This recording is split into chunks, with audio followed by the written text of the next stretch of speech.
आज हम इस मशीन के बारे में बात करेंगे। इसका नाम है फोटोथेरेपी मशीन। अब ये फोटोथेरेपी जो नियोनेटल जॉन्डिस है, नियोनेट मतलब 1 महीने के नीचे के जो बच्चे हैं उनके जॉन्डिस में काम आता है। अब हर बच्चे को अगर जॉन्डिस है तो हर बच्चे को फोटोथेरेपी लगाते क्या? नहीं, तो उसकी एक रेंज होती है ना। तो वो रेंज डिपेंड करती है कि बच्चे की उम्र कितनी है, उसका रिस्क फैक्टर उसके कुछ इन्वॉल्व है क्या। जैसे माँ का ब्लड ग्रुप अगर RH नेगेटिव है या O पॉजिटिव है तो बच्चे का बिलीरुबिन बहुत तेज़ी से बढ़ता है, या फिर बच्चे को RH इनकम्पेटिबिलिटी के साथ में कभी कभी G6PD रह सकती है, या फिर और कोई डिसीजेस रह सकती है जिसके कारण उसका हीमोग्लोबिन बहुत टूटता है और बिलीरुबिन बहुत तेज़ी से बनता है। वो बीमारियों में हमको फोटोथेरेपी की ज़रूरत पड़ती है। क्लास के बाद में आप लोग देख सकते हैं कि जैसे फोटोथेरेपी के चार्ट्स होते हैं, तो बच्चे की उम्र कितनी है, उसको रिस्क फैक्टर कितने इन्वॉल्व है, उस हिसाब से उसकी फ़ोटोथेरेपी डिसाइड होती है। टर्म बेबीज़ के लिए अलग है और प्री टर्म बेबीज़ के लिए फ़ोटोथेरेपी की रेंज अलग है। जनरली हम देखते हैं कि प्रीमैच्योर बेबीज़ में फ़ोटोथेरेपी बहुत तेज़ी से ये बिलीरुबिन बहुत तेज़ी से बढ़ जाता है और उनको बहुत जल्दी फ़ोटोथेरेपी की ज़रूरत पड़ती है। टर्म बेबीज़ में जनरली थोड़ा सा रेंज ज़्यादा दिखाया गया है। क्यों? क्योंकि प्रीमैच्योर बेबीज़ का ब्रेन इमैच्योर होता है और अगर बिलीरुबिन एक लेवल से ज़्यादा बढ़ गया तो ब्रेन में परमानेंट डैमेज भी हो सकता है। तो वो परमानेंट डैमेज ना हो इसलिए बिलीरुबिन के लेवल रोकने के लिए ये मशीन बनाया गया है। तो ये काम कैसे करता है? हाँ, ये सिर्फ ब्लू कलर का लाइट देता है।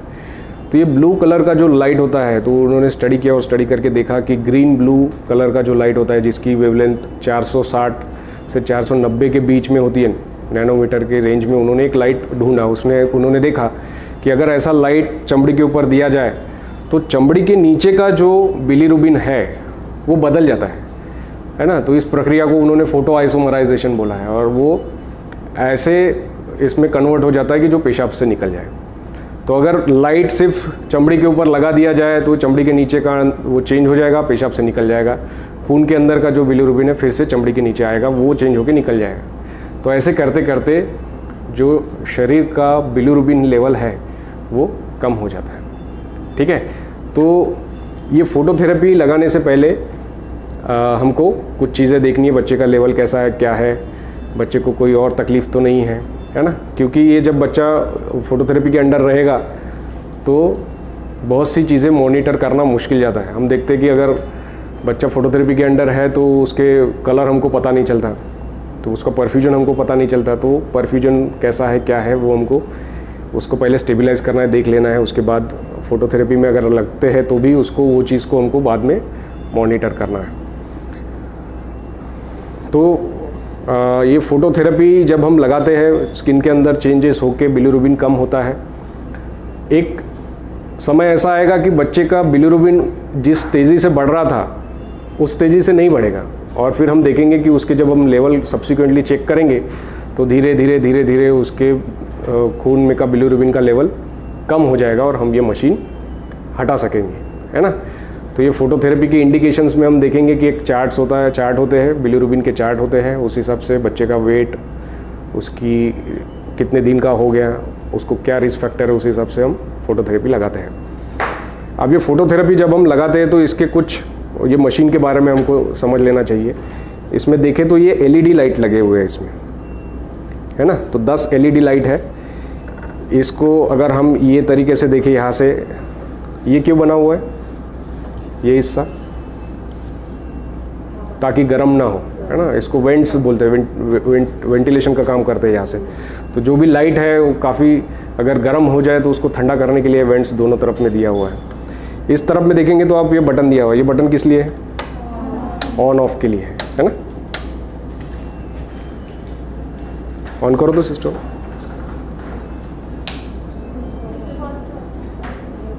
तो ये ऑन हो गया, है ना। इसके बाजू की जो बटन देखेंगे तो इसमें 1 और 2 लाइन दी हुई है। जब ये 2 के ऊपर होता है तो इसका इंटेंसिटी बढ़ जाता है। अब इंटेंसिटी क्यों बढ़ाना है? कोई बच्चे को अगर जॉन्डिस ज़्यादा है, आप चाहते हो कि उसे ज़्यादा जल्दी ठीक करना है या फिर उसकी रेंज एक्सचेंज के रेंज में जाने वाली है, तो उसमें हम ये 2 पे रखते हैं। अगर हम इसको 1 पे करेंगे तो इसका इंटेंसिटी कम हो जाएगा। ठीक है, तो अगर हम देखें कि एक पे जब रखते हैं तो इंटेंसिटी कम रहता है, ये 25 के करीब 25 माइक्रोवोल्ट पर सेंटीमीटर पर नैनोमीटर ऐसा उसका एक यूनिट दिया है। और ये जब 2 पे करते हैं तो 25 से सीधा 45 पे पहुंच जाता है। तो इंटेंसिटी बढ़ा सकते हैं जस्ट इस पे करने के बाद। इसके बाद में ये छोटा सा यहाँ पे इंडिकेटर दिया हुआ है ना, ये किस लिए है? ये वाला ये इसलिए कि अगर ये मशीन ओवरहीट हो गई तो यहाँ पे लाइट लगेगा और ये मशीन बंद पड़ जाएगी। ये सेफ्टी मैकेनिज्म दिया हुआ है, क्योंकि अगर ये ओवरहीट हो गई तो बच्चा ओवरहीट हो जाएगा और बर्न होने के चांसेस है। इसलिए उन्होंने क्या किया, एक यहाँ पे ये इंडिकेटर दिया है ओवरहीट होने का। यहाँ पे अगर हम देखेंगे तो कुछ नंबर्स दिए हुए हैं। कभी देखेंगे पलट के इसको फोटोथेरेपी को, यहाँ पे कुछ नंबर्स दिए हुए हैं। हाँ, कितने टाइम कितने घंटे की फोटोथेरेपी दी है ये इस पे लिखा हुआ है। ये मशीन का पर्टिकुलर मशीन का लाइफ है 50,000 घंटे, है ना। तो 50,000 आवर्स के बाद में ये मशीन चेंज कर देना होता है ना। तो ये इन्होंने यहाँ पे दिया हुआ है, तो हम कितने घंटे ये मशीन काम किया है ये हम देख सकते हैं। बाद में यहाँ पे आप देखोगे कुछ सिंबल लिखे, इसमें लिखा है 35 सेंटीमीटर मिनिमम। तो ये 35 सेंटीमीटर के नीचे नहीं रखना है पेशेंट से, और ये फोटोथेरेपी के बीच का डिफरेंस 35 सेंटीमीटर से कम नहीं होना चाहिए।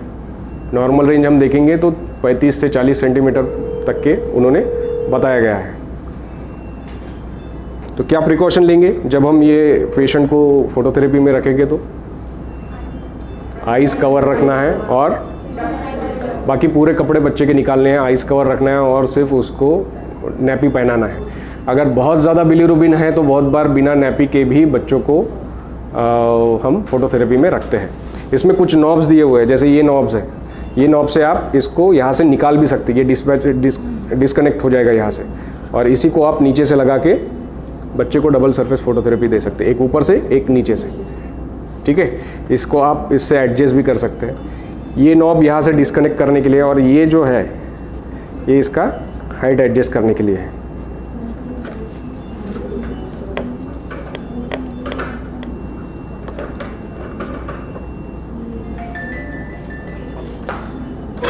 इसके सहारे आप हाइट एडजस्ट करके इसको बाद में बंद भी कर सकते हैं।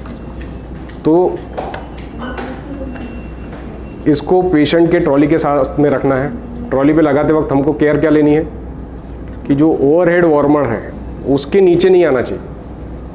अगर ये ओवरहेड वार्मर के नीचे आ गया तो मशीन गर्म होगी, बच्चे तक के वो हीट नहीं पहुंचेगी, तो आपकी मशीन ख़राब हो जाएगी और बच्चा ठंडा पड़ जाएगा। ठीक है, बहुत बार गलती क्या होती है कि ये वार्मर है, इसके नीचे ये लाके ऐसे रख देते, तो वार्मर ऐसा है तो इसको थोड़ा दूर से देना है और डिस्टेंस 35 सेंटीमीटर रखना है। इसके क्या कॉम्प्लिकेशंस हो सकते हैं?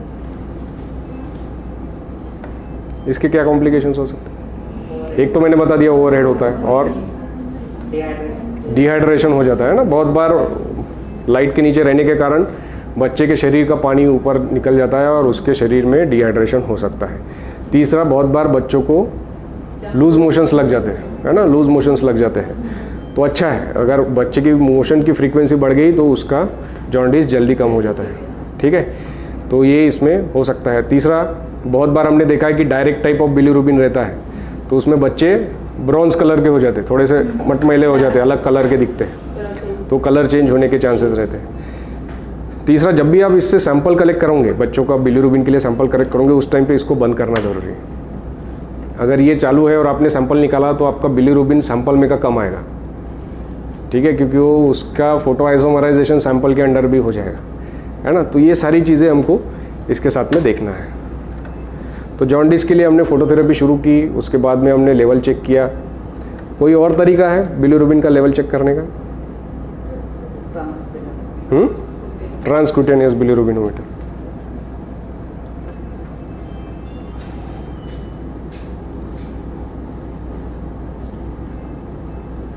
तो ये जैसे आप इसको, ये ट्रांसक्यूटेनियस बिलीरुबिनोमीटर है, इसका क्या काम है? ये बिना बच्चे का खून निकाले सिर्फ स्किन के ऊपर टैप करके आप इससे चेक कर सकते हो।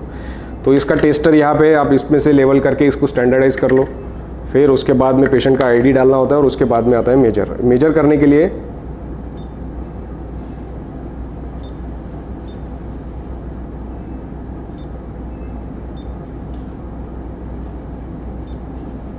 आपको सिर्फ इसको इस तरीके से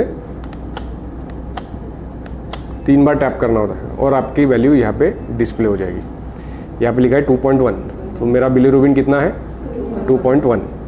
अब ये इसके क्या फ़ायदे हैं और क्या नुकसान है?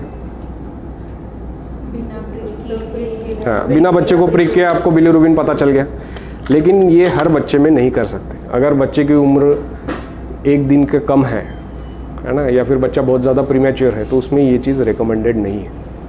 पूरे दिन के बच्चे में या फिर जिसकी उम्र 1 दिन से ज़्यादा है उसी में ये काम का है। दूसरा, ये रूल आउट करने के लिए अच्छा है, मतलब इसकी निगेटिव प्रिडिक्टिव वैल्यू अच्छी है।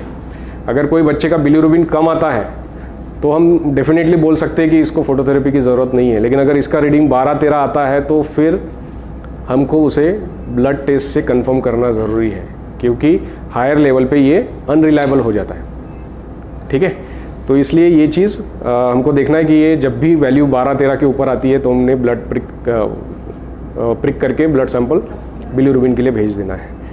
ठीक है, लेकिन सबसे ज़्यादा क्या ज़रूरी है, स्क्रीनिंग मेथड करके यूज़ हो सकता है। बच्चा हेल्दी है, बाकी कोई दिक्कत नहीं है, जस्ट बिलीरुबिन डिस्चार्ज के पहले चेक करना है, तो हम इसको स्क्रीनिंग टूल करके यूज़ कर सकते हैं। अब हमने देखा कि ये फोटोथेरेपी है। दूसरा, ये एक बिली ब्लैंकेट करके आता है। इसमें देखें तो ये फाइबर ऑप्टिक लाइट इसके अंदर है, और ये जो शीट है इसको बच्चे के नीचे हम डाल सकते हैं इस तरीके से। बच्चे का टेम्परेचर चेंज नहीं होगा। आप इसका ये कवर चेंज कर सकते हैं तो स्टेरिलिटी का प्रॉब्लम नहीं आएगा, और बच्चे के काफ़ी करीब है तो ये बहुत रैपिडली बच्चे का बिलीरुबिन का लेवल कम कर देगा। और इसका नुकसान क्या है? नुकसान बोले तो इसमें क्या क्या प्रॉब्लम है इसके साथ में? कॉस्टली है ना, हर यूनिट में अफोर्ड नहीं कर सकते। लेकिन जो प्रीमैच्योर बेबीज़ है या फिर जो बच्चे का थोड़ा अनस्टेबल है, आप ज़्यादा उसको हिला डुला नहीं सकते, या फिर जिसमें आपको बहुत जल्दी बिलीरुबिन कम करना है, उस बच्चों के लिए बहुत ही आइडियल है ना। तो ये ऐसे अलग अलग डिवाइसेस है जिसमें हम बिलीरुबिन कम कर सकते हैं।